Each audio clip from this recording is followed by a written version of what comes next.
सब मार्केट के बड़े इंडिसेस किस तरफ इशारा कर रहे हैं? इंडेक्स देखिए, लाइफ हाई से Nifty 11.5%, bank Nifty 13%, mid cap select 9.5% और 19.5% स्मॉल कैप नीचे है नंबर 1।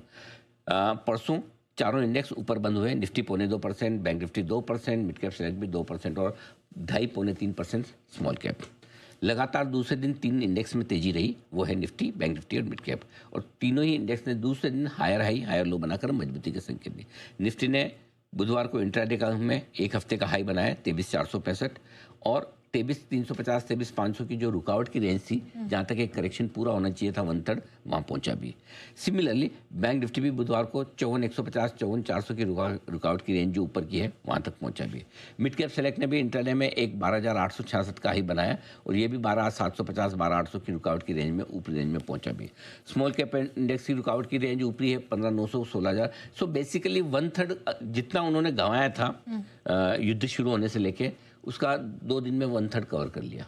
और 1/3 कवर करने पर आमतौर पर या तो 35% के आसपास कवर करने के बाद रुकते हैं, या 50% पे या 61-62% पे। तो वो पहला लेवल वहाँ था और वहीं पर एग्जैक्टली ये निकल कर आता है आपका करीबन 22,500 के आसपास का, और 22,465 से निफ्टी घुमा है, तो बिल्कुल वहाँ पर आके रुका है। इंडिया विक्स दूसरे दिन हल्का सा कमज़ोर आया, 0.5% के करीबन।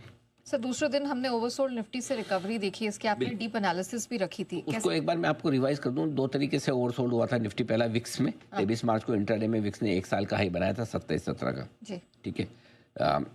सॉरी 1 साल का लो बनाया था, हाई नहीं है विक्स हाई नहीं, 1 साल का लो कर दीजिए। 23 मार्च को इंट्राडे में 1 साल का लो बनाया विक्स ने।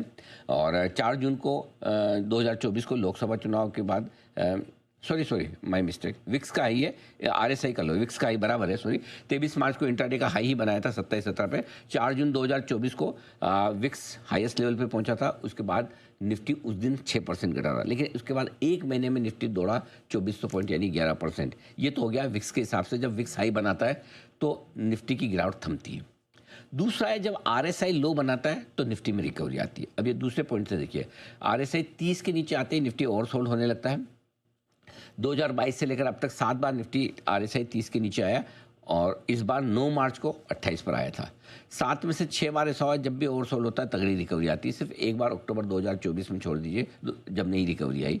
6 बार 3 दिन से लेकर 2 हफ्तों के भीतर ही, 2 महीनों के भीतर ही तगड़ी रिकवरी आती है, जो करीबन 7% से 18% की रेंज में रहती है। इस बार 23 मार्च तक 5% और घटा है। 25 मार्च को अब आरएसआई बढ़कर 40 के आसपास आ गया और 23 मार्च को जो लो बनाया निफ्टी ने 22,471 ने, वहाँ से 2 दिन के अंदर 23 मार्च से 25 मार्च कितना बढ़ा है सोचो, 1000 पॉइंट, 995 पॉइंट, 4.5%। तो इस बार भी जो हमने कहा कि आरएसआई जब ओवरसोल्ड होता है निफ्टी में रिकवरी आती है, आपके सामने डेटा है 4.5। अब लग नहीं रहा है लोगों को। परसों अगर अब ये बात कर जब हम कर रहे थे, लोगों को लगता है अरे ऐसे कैसे है। आप देख लीजिए आपके सामने डेटा, 2 दिन में 1000 पॉइंट निफ्टी बढ़ गया, 4.5%। ये कमाल है। सो एफआईएस के बिग डेटा कैसे दिख रहा है? एफआईएस के बिग डेटा में सिंपल सी चीज ये है, एफआईएस की इंडेक्स फ्यूचर्स की लॉन्ग पोजीशन 1380 से बढ़कर 1455 हुई है, ठीक है, नंबर 1। नंबर 2, एफआईएस की बुधवार को कैश में 19वें दिन बिकवाली रही, लेकिन छोटी, 1805 करोड़ की, जो मैं बता रहा था कि युद्ध शुरू होने के बाद सबसे छोटी है। 3 फरवरी को एफआईएस ने लगातार, पहले 3 फरवरी 2025 को, 1 साल पहले, लगातार 23 दिन बिकवाली की थी। इस बार 19 दिन तक पहुंच चुके हैं। एफआईएस की कैश इंडेक्स स्टॉक फ्यूचर्स में 19वें दिन बिकवाली हुई है लगातार, लेकिन सबसे छोटी 227 करोड़, इस महीने की सबसे छोटी बिकवाली है, ठीक है। अक्टूबर घरेलू फंड ने लगातार 21वें दिन खरीदारी की और 5,400 करोड़ की बड़ी खरीदारी इनकी है। अक्टूबर 2024 के बाद एफआईएस की कैश में 1,07,000 करोड़ की अब तक बिकवाली हो चुकी है और ये अब तक की मंथली सबसे बड़ी बिकवाली है। अक्टूबर 2024 में भी 1 लाख से ज़्यादा बेचा था, लेकिन इससे कम। तो हाईएस्ट एवर मंथली बिकवाली एफआईएस की चल रही है इस बार। और मार्च में घरेलू फंड ने एफआईएस के मुकाबले में ज़्यादा खरीदा, करीबन 1,24,500 करोड़ के आसपास की है और किसी भी एक महीने की घरेलू फंड की अब तक की हाईएस्ट बिकवाली है, ये समझो। तो एफआईएस की खरीदारी तो एफआईएस की हाईएस्ट एवर खरीदारी है और घरेलू फंड्स की हाईएस्ट एवर खरीदारी है और एफआईएस की सेकंड हाईएस्ट बिकवाली, ये मान लीजिए, ठीक है। अब तो ये सारे आपके बड़े डेटा हो गए एफआईएस के। सर ग्लोबल मार्केट्स में क्या दिखा? ग्लोबल में 2 दिनों में नेट बता देता हूँ, बुधवार और गुरुवार का मिला के देखो, ठीक है ना। डाउ 165 पॉइंट और नेस्डेक 350 पॉइंट टूटा है। S&P और नेस्डेक करीबन 7 महीनों के लो पर आ गया है। रुपया 11 पैसे गिरकर 93.98 पर बंद हुआ और यही लाइफ लो है, लाइफ लो पर ही जाकर बंद हुआ। कल छुट्टी थी तो कल गिरा नहीं। डॉलर इंडेक्स लगातार तीसरे दिन बढ़कर 100 की तरफ फिर से बढ़ रहा है, अच्छा संकेत नहीं है। अमेरिकी बॉन्ड यील्ड थोड़ा परेशान करने वाली, ये 4.40 पर पहुंची, ये भी थोड़ी हाई साइड पर जा रही है। कच्चा तेल परेशान करने वाला है, $100 के आसपास है। तो ग्लोबल में सारे संकेत थोड़े ढीले दिख रहे हैं। सोना 2 दिनों में ऊपर नीचे हुआ, लेकिन ये मैं कल की क्लोजिंग बता रहा हूँ। कल 4,600 रुपये सोना गिरा है, 1,40,000 के नीचे है। चांदी 15,000 रुपये कल फिर से टूट गई, 2,20,000 के नीचे है। तो सोने चांदी में तो भयंकर उठार पटक चल रहा है, पूछे मत। युद्ध की शुरुआत से अब तक सोना 26,000 और चांदी 58,000 रुपये से ज़्यादा टूट चुकी है। एल्यूमिनियम में लगातार चौथे दिन तेजी हुई, यही एक मजबूत है, बाकी सारे मेटल्स कमज़ोर है। और शुगर के दाम 5 महीनों की ऊंचाई पर, थोड़ी थोड़ी खाया करो। ओके।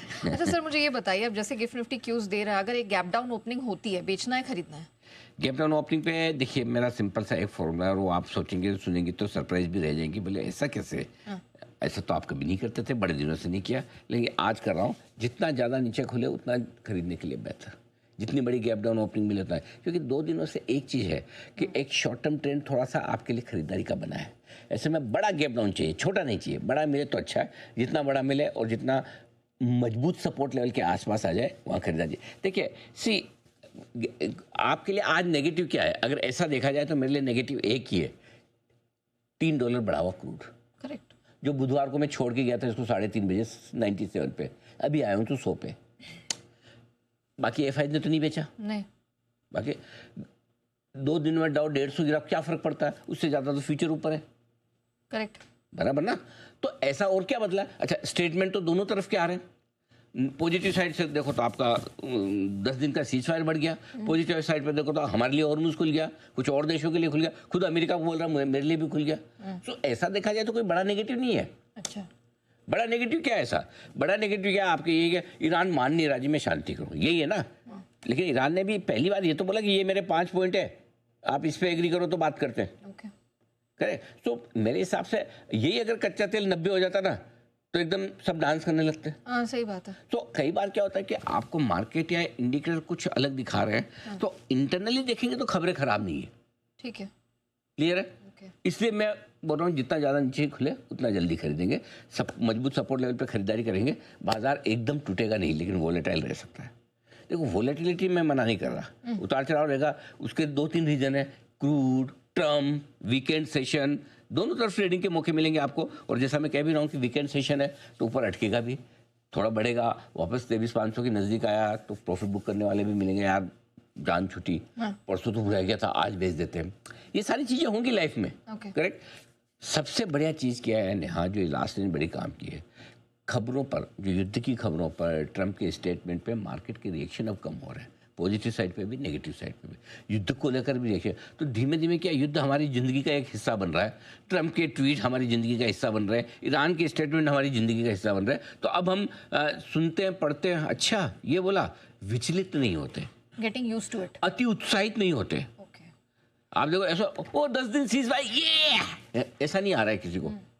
और उस दिन 6 दिन का आया तो कैसा कूद गए, 1100 पॉइंट ऊपर निफ्टी, सीधा गिफ्ट निफ्टी। आज क्या है, 11 पॉइंट नहीं बढ़े जा रहा इससे। ये फर्क है, मार्केट का रिएक्शन खत्म हो रहा है और ये समझना जरूरी है। तो ये मैच्योर्ड मार्केट की निशानी है, और जब मैच्योर्ड मार्केट की निशानी हो तब बड़े गैप से ऊपर खुले या बड़े गैप से नीचे खुले तो एक काउंटर ट्रेड आपका बनता है। तो फिर ये gap down Nifty, bank Nifty दोनों पे लागू होगा? सब पे लागू होगा। अच्छा। अब वो हम डिसाइड करेंगे कौन कितना गैप से खुल रहा है, क्या खरीदना है क्या नहीं करना है, वो सेकेंडरी है। पहले मन तो बनाए कि क्या करना है। एब्सोल्युटली। सर क्यूज आज